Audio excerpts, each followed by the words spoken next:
बाजार जैसा पोहा, सॉफ्ट और मसालेदार स्ट्रीट स्टाइल पोहा घर पर बनाएं सिर्फ 15 मिनट में। आज मैं आपको वो एक्स्ट्रा तरीका दिखाने वाला हूँ जैसे आपका पोहा बिल्कुल होटल स्टाइल जैसा बनेगा। और सबसे बड़ी बात, कोई स्पेशल इंग्रेडिएंट्स नहीं चाहिए। अगर आपको भी कभी पोहा बनाते टाइम सॉफ्ट, स्टिकी या ब्लेंड लगता है तो ये वीडियो एंड तक ज़रूर देखें।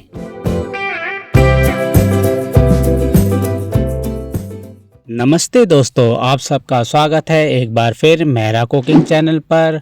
सबसे पहले पोहे को पैकेट से निकाल लेंगे और एक छन्नी में डाल देंगे। और ये देखिए, मैं हाथ में रगड़ कर देख रहा हूँ, कोई डस्ट नहीं लगा है हमारे पोहे पर। और इसी छन्नी की सहायता से इसको अच्छे से छान लेंगे ताकि जो भी इसमें डस्ट हो वो निकल जाए। ये देखिए, ये डस्ट निकल आया है। बाज़ार में बहुत तरह के पोहे उपलब्ध होते हैं, तो आपको ज़्यादा मोटा या ज़्यादा पतला पोहा नहीं लेना है, एकदम मीडियम पोहा लेना है। चलिए नेक्स्ट स्टेप करते हैं शुरू। अब छन्नी में ही पोहे को रखकर पानी से अच्छे से धो ले।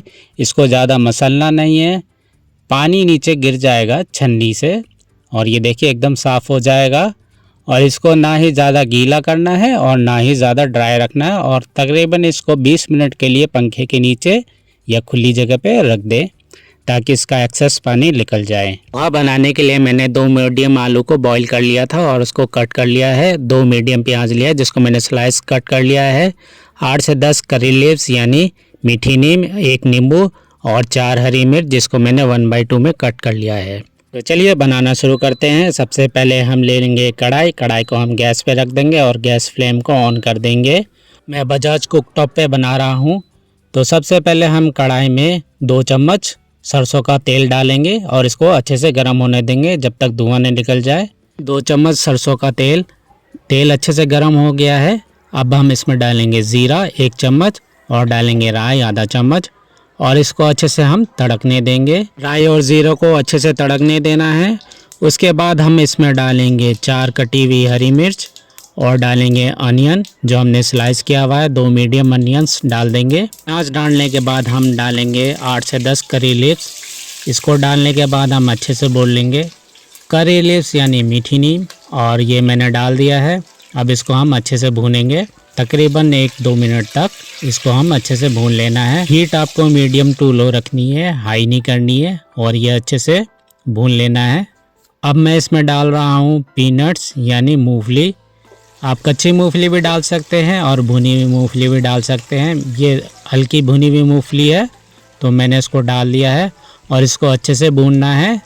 मूंगफली में कच्चापन नहीं रहना चाहिए, नहीं तो खाने में टेस्ट नहीं आएगा। कच्ची मूंगफली रह जाएगी तो पोहे में जब हम खाएंगे तो मज़ा नहीं आएगा। पोहे में हम हरी मटर भी डाल सकते हैं। इसको अच्छे से भून लेना है। भूनने के बाद हम इसमें डालेंगे मसाले। मैंने आधा चम्मच हल्दी डाल दिया था और आधा चम्मच मैंने शुगर भी डाला है और आधा चम्मच मैं डाल रहा हूँ काला नमक और आधा चम्मच मैं डाल रहा हूँ नमक। और इसको डालने के बाद अच्छे से मिला लेंगे। मसालों को अच्छे से भून लेना है। भून लेने के बाद अब इसमें डालेंगे 2 बॉयल आलू जो मैंने कट किए हुए हैं। उसको डालने के बाद अच्छे से मिक्स करेंगे, थोड़ा गोल्डन ब्राउन तक होने देंगे आलू को। और ये मीडियम टू लो फ्लेम में हमें पकाना है, हाई फ्लेम नहीं रखनी है। आलू को हमें थोड़ा सॉफ्ट होने देना है और थोड़ा गोल्डन ब्राउन होने देना है।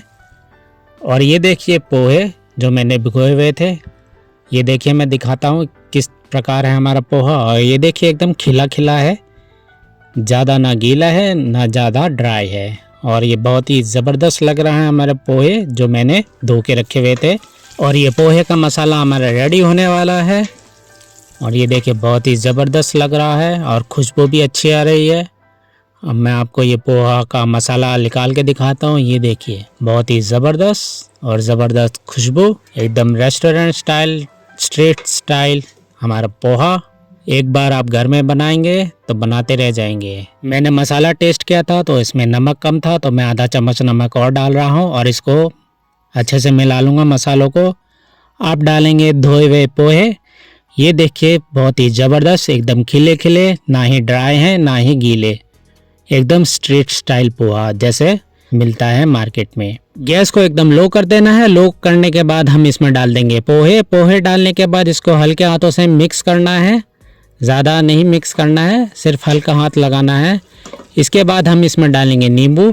इसमें आधा कटा हुआ नींबू का रस निचोड़ देंगे। अब कटे हुए नींबू को निचोड़ देंगे, अच्छे से निचोड़ देंगे। और निचोड़ने के बाद देखिए इसमें एक बीज निकल गया है, तो ये बीज को हम पोहे में से निकाल देंगे, नहीं तो ये खाने में आएगा, मुंह का टेस्ट ख़राब करेगा।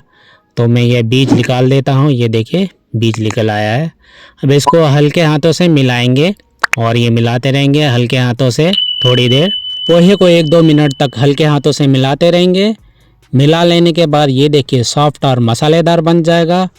ये देखिए बहुत ही ज़बरदस्त, इसका कलर देखिए बहुत ही ज़बरदस्त लग रहा है। Street style poha. तो लीजिए स्ट्रीट स्टाइल पोहा बन के तैयार है। ये देखिए मैं आपको पास से भी दिखा देता हूँ, एकदम खिला खिला बना है और मसालेदार भी है, बहुत ही अच्छी खुशबू आ रही है। तो बन के तैयार है पोहा और हम गैस को बंद कर देंगे।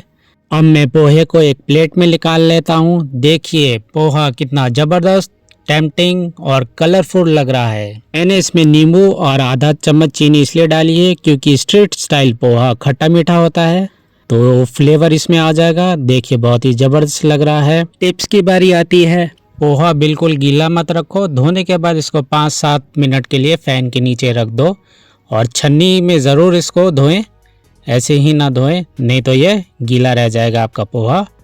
और नींबू हमेशा लास्ट में डालना है, स्टार्टिंग में नहीं डालना है। और फ्लेम को हमेशा लास्ट में एकदम लो रखना है, हाई मत करना।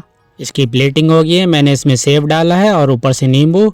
आप चाहे तो रतलामी सेब और अनार के दाने भी डाल सकते हैं और हरा धनिया भी डाल सकते हैं गार्निशिंग के लिए। देखिए बहुत ही ज़बरदस्त लग रहा है। अब मैं इसको आपको टेस्ट करके बताता हूँ कैसा बना है हमारा स्ट्रीट स्टाइल पोहा घर पर। और ये देखिए एकदम खिला खिला है, ज़बरदस्त लग रहा है, कलरफुल और मसालेदार। अब मैं इसको टेस्ट करता हूँ। वाह, खा के मज़ा आ गया है, एक नंबर। पोहा रेसिपी अगर आपको पसंद आई तो please like and subscribe my channel Mehra cooking और अपने विचार कमेंट बॉक्स में साझा करें। Bye bye, take care.